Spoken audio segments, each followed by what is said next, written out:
Miguel de Unamuno, seule la souffrance fait de nous des personnes.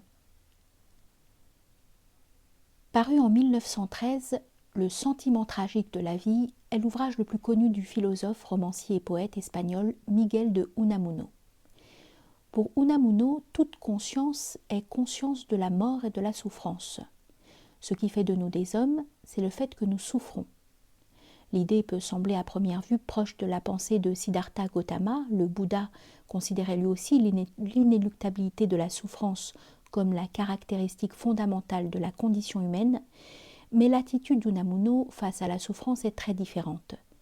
Contrairement au Bouddha, il ne considère pas que la souffrance peut et doit être surmontée par le détachement du monde. Bien au contraire, souffrir est une expérience essentielle. Si toute conscience procède de la conscience de la mort et de la souffrance, et si la conscience est ce qui fait de nous des hommes, alors la seule façon de donner poids et consistance à notre vie, c'est d'assumer cette souffrance. Si nous nous détournons d'elle, nous nous détournons non seulement de ce qui fait de nous des hommes, mais encore nous nous détournons de la conscience elle-même.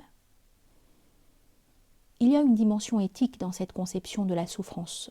Unamuno écrit qu'il est essentiel de reconnaître et d'accepter notre souffrance, car ce n'est qu'en assumant le fait que nous souffrons que nous pouvons réellement éprouver de l'amour pour les autres créatures souffrantes. L'alternative est claire. Soit nous optons pour notre bien-être, en faisant tout ce qui est possible pour nous épargner la souffrance, soit nous optons pour la souffrance et pour l'amour. Le premier choix semble plus facile, mais c'est un choix qui nous limite. Il nous mutile d'une part essentielle de nous-mêmes. Le second choix est plus difficile à faire, mais il est le seul qui nous permet de donner sens et profondeur à notre existence.